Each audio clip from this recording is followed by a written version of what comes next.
E aí, tudo bem? Sei que ando um pouquinho afastada, mas as coisas realmente estavam um pouquinho complicadas. Coraçãozinho doendo. Então vamos lá, vamos retomar, vamos conversar um pouquinho então hoje sobre o Reiki. Sei que a gente conversou, né, que ia ser no formato de live, mas eu andei pensando aqui, o Reiki é um conteúdo que a conversa inicial dele é uma conversa meio curtinha, né? O que demora mais no Reiki, o que é mais longo no Reiki, para quem sabe durar uma live ou algo do tipo, é o conteúdo mais interno dele, né? Então, e isso a gente acaba trazendo e abordando quando as pessoas vêm atrás do curso para fazer a iniciação no nível 1, no 2, enfim, no 3, né? E então é isso, e aí então vamos conversar um pouquinho das perguntas que vieram nas caixinhas. São, eu estava dando uma lida ali, são conteúdos que são bem abrangentes, né? E nesse primeiro momento é o que a gente pode conversar sobre ele. E um aprofundamento do Reiki, aí eu acho que vale bastante nos cursos, né? Daí quem tiver interesse em fazer o curso, tô aí. Parece misterioso, mas nem tanto, tá? O Reiki chegou até a gente, então, aqui no Ocidente especificamente, tá? Através da Havayo Takata. Ela é uma descendente de japoneses com havaianos, tá? E aí, então, ela teve uma comorbidade física, aliás, ela tinha inúmeros problemas de saúde, e aí ela é intuída, né? Não sei, talvez pela espiritualidade, enfim, como o Reiki não é uma religião, a gente tenta não trazer muito esse cunho espiritual, apesar dele não conseguir ser muito separado do Reiki, né? Então ela recebeu a intuição de que ela não deveria fazer a cirurgia dela e deveria procurar outro método para melhorar a sua saúde. E aí nisso ela conhece, né, descobre que Mikao Usui está formando um espaço, né, forma um espaço onde ele faz atendimentos energéticos e as pessoas acabam recebendo a cura através dessa técnica, né? E ela vai até o Japão e tenta então ser consultada e depois disso ela recebe a cura e ela vai buscar o ensinamento. Então, quem descobriu o Reiki, né? O Reiki foi recebido, os ensinamentos, as iniciações por Mikao Usui, né? E esse processo foi bem bacana. Ele era, né, então professor numa igreja católica no Japão.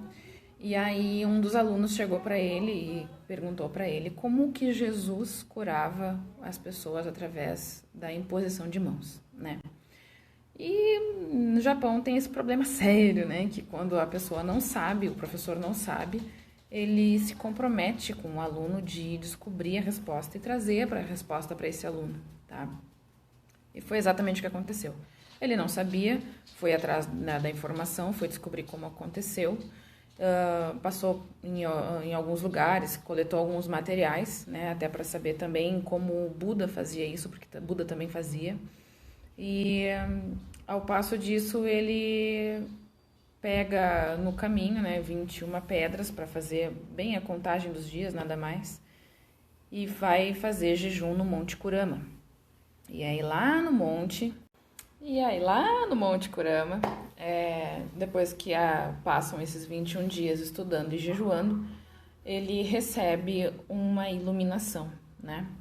Ele enxerga, então, é apresentado até ele 4 esferas de luz, e dentro dessas esferas estão os nossos principais 4 símbolos do Reiki. E uma voz explicava para ele qual era o funcionamento desses símbolos, como se davam as iniciações, o que era esse método, para que ele funcionava e como ele podia, assim, trazer para todas as pessoas, difundir essa técnica, difundir esse conhecimento, tá? E aí, então, ele é iniciado naquele momento, tá? Creio que foi a única pessoa que praticamente foi iniciada pela intuição, por essa, né, podemos talvez dizer assim, espiritualidade que agiu naquele momento e trouxe para ele essa iluminação. A partir do nível 2, tá? No nível 2, então, a gente começa a conversar sobre a utilidade dos símbolos, como fazer o traçado, em que momento utilizar qual símbolo, tá? Isso tudo é o nível 2. É isso mesmo, tá?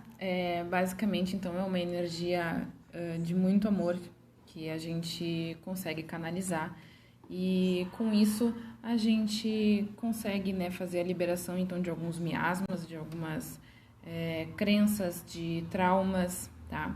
A gente consegue dar uma resolução para muita coisa, tá? A mudança realmente ela acontece e, enfim, meu Deus, são tantos os benefícios que se eu começar a listar eu não vou parar mais. Rei é uma palavra que significa universal, né? Vital. E Ki é energia. Então, a gente está falando aqui de energia vital, de energia universal, tá? E a questão, então, de fazer essa utilização dela é que a gente consegue fazer uma recarga energética na gente, tá? E isso ajuda. Depende, né? Depende daquilo que tu precisa ser ajudado, depende daquilo que tu tá buscando, mas ajuda sim, tá? Por que eu digo que o reiki é uma energia inteligente? Porque ele jamais vai agir pro mal. Então, se for pro bem, ajuda sim. Então, depois de muitos problemas de saúde, passei a entender como é que funciona esse processo de cura, tá? Eu acredito que tudo na vida da gente pode nos curar, principalmente sendo pro bem, tá? E vou explicar. Lembra que eu comentei que nem sempre a gente consegue desassociar a espiritualidade do reiki? Pois é. A gente precisa sempre lembrar que somos seres espirituais e que com essa prerrogativa a gente tem algumas limitações espirituais, tá? Como assim? A gente já vem com um processo reencarnatório pronto, determinado, tá? E aí isso vai trazer então pra gente doenças, vai trazer problemas, vai trazer situações e que a gente pode ou não, de acordo com o nosso merecimento, ser ou não curados. Então, o que o reiki vai atuar nesse ponto, tá? Ele vai atuar no seguinte: quanto mais tu buscar, quanto mais tu evoluir, maior a probabilidade de tu diminuir o efeito desses tais problemas pré-concebidos, pré-estabelecidos no teu processo reencarnatório, tá? Então, se o reiki cura, depende. Realmente são, mal comparando, como se fossem nossos órgãos energéticos, tá? Perispiríticos, espirituais, enfim, órgãos. Então, para entender bem o funcionamento dos chakras para você que não é reikiano ou reikiana, te convido a assistir a série de lives dos 7 principais chakras e conseguir entender como isso tudo funciona. É simples, tá? Miasmas são, então, como se fossem, no nosso corpo físico, doenças, tá? Só que qual é a diferença delas? É que elas já podem ter se manifestado ou não. E aí, então, com a ação do reiki, a gente consegue duas coisas, tá? Ou a gente pode eliminar esse miasma, que é uma doença que ocorre na nossa aura, no nosso espírito, no nosso corpo energético e ainda não se manifestou. Ou a gente pode, então, eliminar ele, dependendo do nosso processo evolutivo. Se isso for permitido, a gente pode eliminar ele.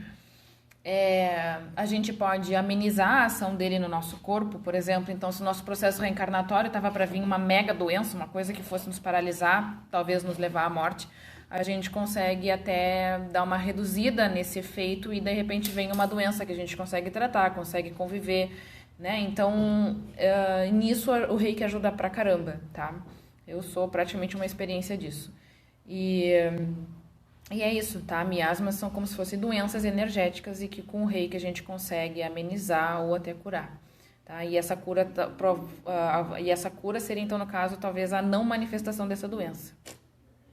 Pode sim, tá? Através das técnicas de transformação, a gente consegue fazer sim esse auxílio, mas isso aí é assunto para o nível 2.